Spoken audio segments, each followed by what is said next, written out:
What's up guys, we have Rival Week in Pokemon Go. Let's get into it, all the event details and then my tips. Timestamps below if you want to check out a certain section, let's do it. So Rival Week is going to be happening April 13th, 10 a.m. to April 18th, 8 p.m. all local time. So wherever you live, that's when it's going to be happening. Bonus for the event was supposed to be Team Rocket Grunts and Pokestops. However, there's been recent issues with these, so we're not sure if we're going to have this bonus. So for now, just don't hope for this bonus. Some other features we're going to have, there's going to be a global challenge to defeat a certain amount of raids. So the whole world's going to have to come together, defeat a certain amount of raids. And if we hit a threshold that Niantic is going to create for us, we will unlock the bonus, which is double Stardust for the rest of the event from when we hit that threshold. Of course, we're gonna have exclusive field research tasks. The new Pokemon for the event who are gonna be appearing in raids in the wild and in field research tasks are gonna be Skrelp and Clawizter, which evolve into Dragalge and Clawizter. Stay tuned for further in the video where we're gonna find out if these Pokemon are good or not. Boosted spawns in the wild, we're gonna have Hitmonlee, Hitmonchan, Makuhita, Meditite, Zangoose, Seviper. All these Pokemon do have shiny potentials. We're gonna have special 5-kilometer eggs, Machop, Tyrogue, Elekid, Magby, Makuhita, Meditite, Zangoose, and Seviper. The only one who does not have a shiny potential is going to be the Tyrogue. In the raid battles, we're going to have Nidoqueen, Nidoking, Zangoose, Seviper. I believe these are going to be the 3 stars. It's not very clear. And then finally, the new legendary is going to be the Landorus in the Therian form. Again, stay tuned for further in the video where we're going to find out if this Pokemon is any good after its move update. Before we get into what to catch and my event tips, let's look at if Skrelp or Clawizter are going to be any good in Pokemon Go. So if you don't know, for the Rival Week, our new release is going to be Skrelp and evolving into Dragalge for 400 candies.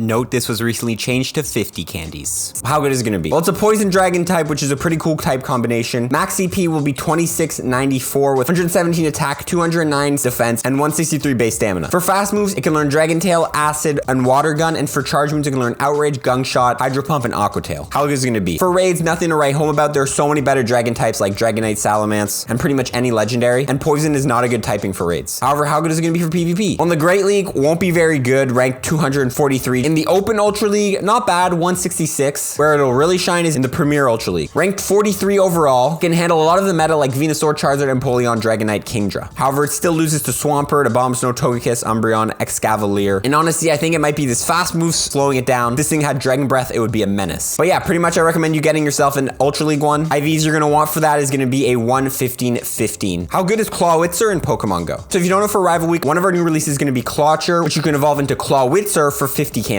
How good is it going to be? Clawizter has a max CP of 3124, attack stat of 221, defense of 171, and stamina of 174. It can learn Smackdown and Water Gun as a fast move, and Crab Hammer, Ice Beam, Dark Pulse, and Water Pulse as charge moves. And it's also a pure water type. How good will it be? Well, for raids, nothing to write home about. So many better water type attackers like Kingler, Swampert. How about PvP? Again, nothing to write home about. Ranked 547 in the Great League, 391 in the Ultra, and not even on the rankings for the Master League. I think it just doesn't have enough bulk to handle moves in PvP, and will get almost one-shot by a lot of neutral attacks. Get it for the decks if you want, but other than that, nothing too crazy to get. So as you can see there, really nothing to write home about except maybe the Dragalge in the Ultra League. Remember, the Skrelp into Dragalge is now only 50 candies, so it should be a lot less expensive to actually get one running. Okay, now in the wild, what to catch? We should be looking for, first of all, Hitmonlee and Hitmonchan are 2 new shinies, so look for those Pokemon because those are 2 rare shinies. We got Makuhita, who evolves into Hariyama. Hariyama is ranked 57 in the Great League, so you can use it, and also it's a decent fighting type, although you would prefer a Machamp or a Lucario or something. We also got the Meditite evolving into Medicham. You guys know Medicham with XL candies ranked #1 in the Great League. This Pokemon is deadly, but remember, you need XL candies to have that ranking. Remember, you have to be 40 plus to get XLs. We got the Zangoose and Seviper. These are normally region locked Pokemon, so if you can get yourself a shiny Zangoose or shiny Seviper, or even just non-shinies, and you can use these as trade bait in the future, as these are normally region locked. So get after these Pokemon because I don't believe they're going to be region locked during this event. Now let's look at the 5-kilometer eggs and what to hatch. First of all, Machop evolving into Machamp. Machamp, good for everything. He is ranked 37 in the Great League, 44 in the Ultra League, and 21 in the Master League, and Machamp is a good fighting type attacker. We got the Tyrogue, which evolves into Hitmontop. This is the only way to get a Hitmontop, ranked 21 in the Great League. If you want to evolve a Tyrogue into a Hitmontop, by the way, the HP IVs need to be the highest. So if you have 15 attack but 0 HP, you won't get a Hitmontop when you evolve it. We got the Elekid and the Magby. These are both baby Pokemon. If you get them shiny, these are rare Pokemon that you can trade to collectors. Again, the Makuhita, and again, the Meditite, and finally, again, the Zangoose and the Seviper. These eggs are decent to hatch, but honestly, I wouldn't really spend a lot of incubators. Just use your free one on these 5-kilometer eggs. In the raids, really nothing to look at. You could raid for the Zangoose and Seviper if you want, but let's take a look at the new raid boss, Landorus in the Therian form. Is it going to be any good, and is it worth raiding? Let's check it out. How good is Landorus in the Therian form in Pokemon Go? So if you don't know, in 5-star raids, we're going to have Landorus in the Therian form April 13th, 10 a.m. to April 27th, 10 a.m. all local time. This Pokemon just got a move update. Let's go through if it's any good. For fast moves, it can now learn Mud Shot and Extra Sense Mastery, and for charge moves, it can now learn Earthquake, Bulldoze, Stone Edge, and Superpower. Taking a look at it in PvP, in the Ultra League, it's not going to be good, but in the Master League, it's taking the #1 overall slot. Being able to win against Pokemon like Dialga, Melmetal, Togekiss, Groudon, and Machamp, this Pokemon is going to be deadly in the Master League. It's going to be the #1 closer and the #2 switch, and the moveset you're going to want to run is Mud Shot, Superpower, and Stone Edge. Now for PvE and raids. As far as a ground type attacker, Landorus is looking pretty good. Having the highest attack stat out of any ground non-mega Pokemon, Landorus Therian is going to be up there for a ground type. The only problem with Landorus is that it takes neutral damage from electric type attacks because it's flying type, compared to Pokemon like Garchomp, which 4 times resists electric, so have a lot higher of a TDO. So this Pokemon will have a high DPS, however, it won't be able to last on the battlefield. Still worth grabbing to improve your ground team. I recommend raiding this guy. Finally, I want to talk about the bonuses during the event and how to max out. Remember to use your free raid pass on a raid every single day, as if we can unlock this bonus of double catch Stardust. If we unlock the bonus and when we unlock the bonus, you're going to want to go after tier 2 and tier 3, pretty much just evolved Pokemon in the wild. These Pokemon will give you bonus Stardust for catching them, so you can get a lot of Stardust hunting these Pokemon. You can either look for them in the wild, but that's usually pretty hard. So what I recommend doing is looking for a task that says use 5 berries to help catch Pokemon. This will get you a Loudred, which you can then catch during the double Stardust bonus when it happens and get some bonus Stardust. Also, instead of catching it, you can actually press the run button in the corner. This will pretty much throw it into your stack tasks, and you can stack 100 of these Loudreds, which you can then go and wait until we complete the global challenge and unlock the bonus, and then catch all of those on a star piece or without a star piece if you don't have one, and get a bunch of Stardust. Pretty much when we unlock that bonus, guys, I recommend going out either using a star piece or not using a star piece and just catching as many Pokemon, because we will have 2 times catch Stardust, because it's a great time to get a lot of Stardust. So go out there when the bonus is unlocked and play Pokemon Go. Probably chill during the start of the event and wait till we unlock that bonus, and then go out and grind the Pokemon I recommended in the first part of the video. I just want to mention, if they do end up fixing the Rocket Balloons and Rocket Pokestops, and we do end up getting the bonus of increased Team Go Rocket Grunts and Pokestops at Balloons, then I recommend, if you're working on the level 45 task to beat 100 Grunts and defeat a Team Rocket leader 50 times, get after it during this event. And then also, if you don't have the Hero Badge Platinumed, which you need to beat 2,000 Team Rocket members, get after it during the event, because you're going to need 35 Platinum medals to get to level 49 in Pokemon Go. So if they fix that bonus, this is the time to get after the Team Rocket Grunts. But yeah, that's pretty much the event, guys. Go after the Pokemon I recommended. Comment below if you're excited for the event, guys. We will see you in the next video. Follow for more tips, baby.